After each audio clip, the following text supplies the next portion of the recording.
अस्सलाम वालेकुम and welcome back नाजरीन। मैं हूं अब्दुल वाजिद रुड्डी और आप देख रहे हैं उर्दू ट्यूटोरियल्स क्लब। फ्रेंड्स, इस वीडियो में हम एम्प्लॉई डॉट इस प्रोसेस डॉट पीएचपी के अंदर वो फंक्शन लिखेंगे जिसने डिलीट की क्वेरी परफॉर्म करनी है।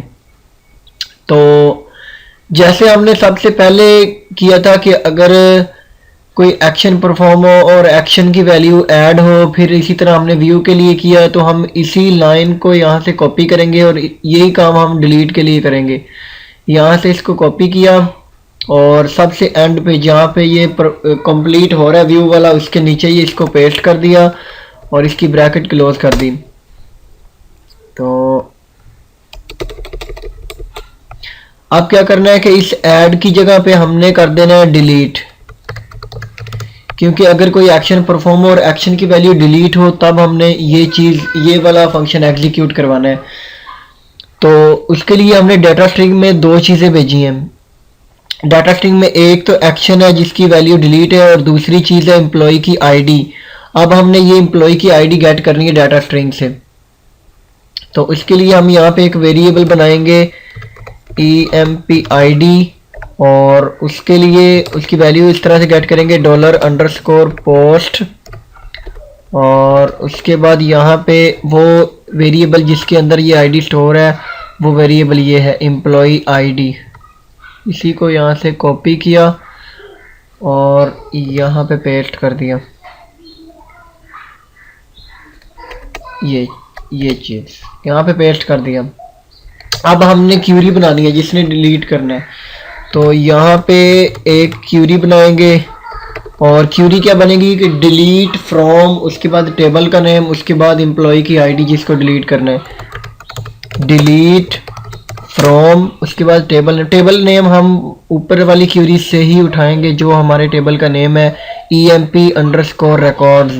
इसको यहाँ से कॉपी किया, टेबल का नेम एज इट इज़ हमने रखना है। तो डिलीट फ्रॉम, उसके बाद टेबल नेम, उसके बाद वेयर की कंडीशन और उसके बाद e_id is equal to employee की आईडी।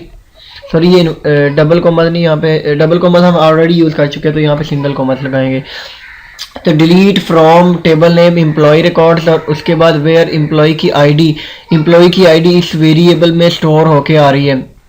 तो इसी को यहाँ से कॉपी करेंगे, एम्प्लॉय इस वेरिएबल को यहाँ पे पेस्ट कर दिया। अब हमने यहाँ पे इस क्यूरी, जो भी हमने क्यूरी बनाई है उस क्यूरी को हमने परफॉर्म करना है, उसको एग्जीक्यूट करना है।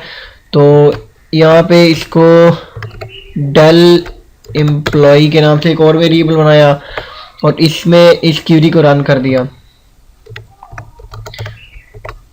mysqli_query और इसके दो पैरामीटर देने होते हैं, एक तो कनेक्शन का डाटाबेस के साथ और दूसरा ये इस क्यूरी का वेरिएबल देना होता है। ये इसको यहाँ से कॉपी किया और यहाँ पे पेस्ट कर दिया। अब हमने यहाँ पे कंडीशन लगानी है कि अगर ये क्यूरी परफॉर्म होगी तो इफ़ अगर ये डिलीट वाली क्यूरी परफॉर्म हो जाए तो ये करे कि वो हमें डिस्प्ले करवा दे कि एम्प्लॉय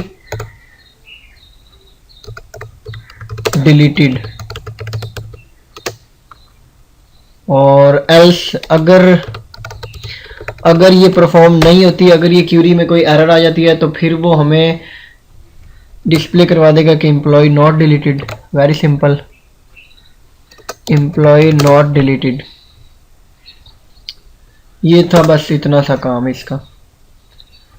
अब हम इसको एग्जीक्यूट करके देखेंगे, लेकिन उससे पहले अभी एक दो और काम करने हैं। अभी हमने इस रिस्पॉन्स को हैंडल करना है, तो उसके लिए employee.js वाली फाइल में जाएंगे और जो हमने यहाँ पे हर डिव की यूनिक आईडी बनाई हुई है, ये इस डिव की यूनिक आईडी है और इस डिव को अब हमने डिलीट भी तो करना है। तो जब डाटाबेस से डिलीट हो जाएगा तो फिर हम इसको इंटरफेस से भी डिलीट करेंगे। तो उसके लिए ये आईडी यहाँ पे देनी है, यहाँ पे ये आईडी दे दी और उसके बाद ये तो है मतलब ये पूरी कंप्लीट आईडी नहीं अभी मैंने लिखी है, emp डाटा है और उसके बाद इसकी यूनिक आईडी जो बन रही है वो इस वेरिएबल से लेनी है हमने, इससे यहाँ से इसको कॉपी करना है और कॉपी करने के बाद यहाँ पे पेस्ट कर देना है।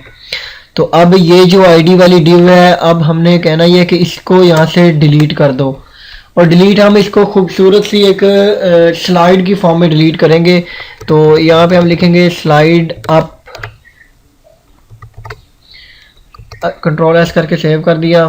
तो अब हम डिलीट वाला फंक्शन परफॉर्म करके देखते हैं कि कोई एरर तो नहीं आ रहा। इसकी आईडी 3 है मैंने, आप देख सकते हैं कि बहुत आला स्लाइड की फॉर्म में डिलीट हो रहा है डाटा।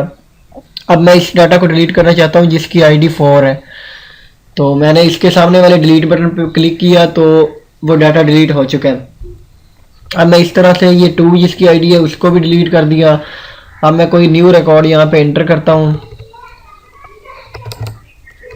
न्यू रिकॉर्ड एंटर करने के बाद मैंने रजिस्टर पे क्लिक किया तो वो डाटा नीचे आ रहा है जिसकी आईडी 6 है। अब मैं इस न्यू जो अभी अभी इंटर की है उसी को डिलीट कर दिया तो ये डिलीट हो गया। अब मैं इसको अगेन रीलोड करता हूँ तो आप देख सकते हैं हमारे पास वो रिकॉर्ड नहीं आ रहा। तो मतलब वो डाटाबेस से भी डिलीट हो चुका है। अगर आपको वीडियो पसंद आए तो इसको लाइक ज़रूर करें और हमारे चैनल उर्दू ट्यूटोरियल्स क्लब को सब्सक्राइब करें। नेक्स्ट वीडियो में हम एडिट वाले फंक्शन पे काम करेंगे।